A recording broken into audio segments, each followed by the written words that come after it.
Hello fellow stackers, 365 here, welcome back to my channel. So in today's video I wanted to talk to you about why a safe isn't always necessarily the best place to store your precious metals. Now I've mentioned this in many of my previous videos where I've talked about the best places to store precious metals, and the problem you've got with a safe is if your safe is bolted down and a thief breaks in your house and they find your safe, then if they can't get into it there and then, all they've got to do is they've got to go away and then come back another day with the right tools to get into it. They could leave your property looking like it's untouched, so you didn't know that they've even been in your house. And there's nothing you can do because that safe is bolted down, so it's going to be in the same place when they come back. They're going to go straight back to the safe. This time they're prepared and they're going to break straight into it. Now, they might even turn up to your property already prepared if they know you've got precious metals on site. As soon as they find your safe, they're not going to leave until they get in. Even if you're in the house, they might force you to open the safe for them. And then very quickly they know that they've got everything valuable because you've literally got it all in one place, nice and easy for them to get hold of. So that's a huge reason why I think, the first reason anyway, that I think a safe is not always the best place to store your precious metals. The second thing with a safe is, say you don't bolt the safe down, and you'll be surprised how many people have some of the smaller safes and they're not actually bolted down.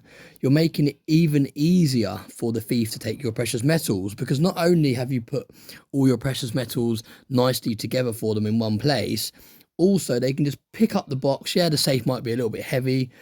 Pick up the safe, a couple of them pick it up, one of them pick it up if it's one of the smaller ones, off they go, and then they've got all the time in the world then when they get it back to their house to crack into it, to break into it. So there's two big disadvantages with putting your precious metals in safes.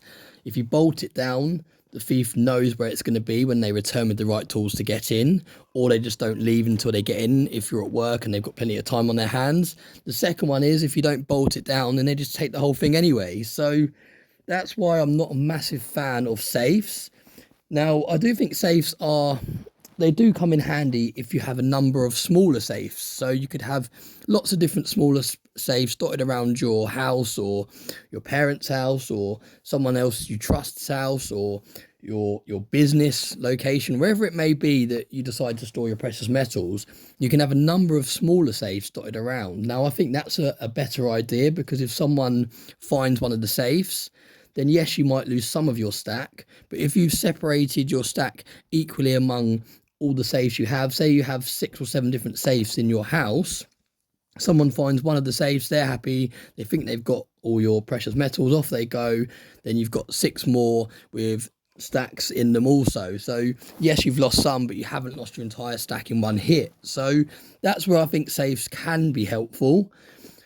And again, I think they should still be secured down. Say you've got 6 different safes or 7 different safes, however many you need to be able to spread your precious metals across them evenly, then make sure they're secured down, because you don't want to make it extra easy for them just to walk along, pick up the safe and off they go. So there's a number of kind of flaws with safes, but like I said, they do have their uses if used correctly. Now, I've said it in other videos, and some of you have probably seen my videos where I've shown you storage places that you can make yourself underneath your stairs, in the back of cupboards, anywhere you want really. You don't necessarily have to have a safe, just got to be creative. You could have a stack of shoe boxes in your wardrobe, and one of them could be where your precious metals are. You could have some gold coins in some of your coat pockets that are hanging up in your clothes rack. There's all these different places. Now, I don't want to list too many places, because I don't want to accidentally give away places where people might actually hide their stack. But I think it's very important to be creative.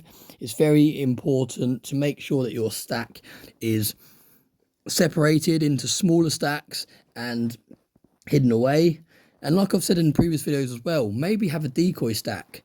Maybe have a stack that is slightly easier to find. Now, I'm not saying leave it sitting around in your front room on the sofa, but maybe have a safe that isn't hidden away as much as the other one. So if someone's absolutely determined to find something before they leave your property, then they find a safe. Yes, they break in and they get some of your stack, but you tactfully leave items in there that are easily replaced. No numismatic coins, for example, just pure bullions, a couple of tubes, a 10-ounce bar, something along those lines. So they're satisfied with what they've got, but it's not like it's completely irreplaceable, and it's not really kind of numismatic stuff that's going to be really hard to get hold of again for a decent price. So just some things to think about there. Now, in this video, I've got a clip that was sent to me by a good friend of mine. Now, I've blurred out the contents of the safe, and I've kind of cut the video down a little bit to protect his privacy. But this is a good friend of mine, and he has some precious metals, and he has one of these smaller safes. He mainly stacks gold, so he can get away with having a smaller safe and it all fits in. Now, he forgot the combination. He either forgot the combination or the safe ran out of battery. Something happened and he basically couldn't use the combination to get into the safe. Now, he also didn't have the keys for the safe. I'm not sure where the keys were, but he didn't have the actual keys for the safe, because I know these combination ones, they have like a backup key, as you'll see in a minute, where you can just put the key in to open it if the batteries run out. Now, he hadn't got the key, he hadn't got the combination, or he couldn't use the combination, and all he did was he went on YouTube and he searched in how to break into a safe, and it came up with a tutorial on YouTube, and you'll be surprised at how easy it was. Now, I'm going to play the clip for you in a minute, but basically all he had to do is use a screwdriver to pop off the casing of where the combination is. Then he had to get some mole grips, I believe they're called, and you put the mole grips on the lock, you twist it, and then you pull it open, and it is that simple. Now, the reason I'm telling you how to do it in this video is because if you really wanted to know, you could just literally search it into YouTube anyway. It's out there. It's not like I'm telling you a new way of breaking into a safe. It's literally out there. There's countless videos on YouTube. It's on Google. Anywhere you go, if you search how to break into these sorts of safes, they all show you the same way.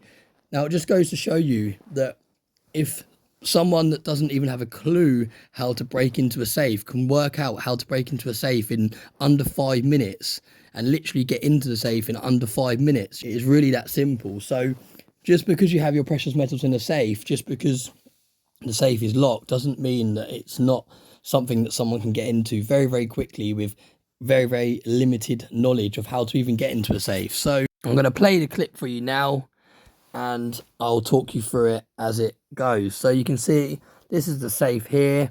You can see he's already used a screwdriver to pop the whole front panel off, and that exposes the kind of override lock, if you like, the one that you use if you can't use the combination. Then got himself some mole grips and put them around the lock. He twisted the lock and then it literally opened. It was that simple.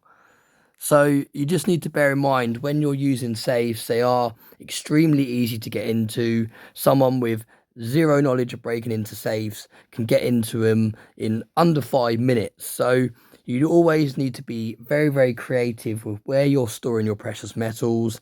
Don't think that once you put it in a safe, you've done everything you can and you've secured it. You need to think outside the box. You need to be creative, and most of all, you need to separate your stack into separate piles. That's my main bit of advice, I think. If you're going to take anything away from this, don't store all your precious metals in the same place. So I hope you found that video interesting. As always, thank you very much for watching my videos, and I hope you have a nice day. So I just wanted to say, if you've made it this far into the video and you've watched the whole video right to the very end, I want to say thank you very much. Thank you very much for the support. I know there's a number of you that do watch my videos all the way to the end, because I quite often put funny things to say in the comment section at the end of my videos. And it's surprising how many people actually do write those words or phrases in the comment section. I think it'll be quite funny to see the looks on people's faces when they're watching a video and they scroll into the comment section and they see all these random words and they don't understand why people are commenting that. I've had a number of people message me privately on Instagram saying, I've just watched your latest video and I've seen lots of comments from people saying pineapple mouse. I don't really understand what that means. And I just replied to him saying, if you watch the videos all the way to the end, you'll kind of get the inside joke. So I thought it'd be funny on this video if you watched this far. First of all, thank you very much for watching this far and supporting the channel. I hope you're enjoying my videos. I hope you're enjoying the content and they're helpful.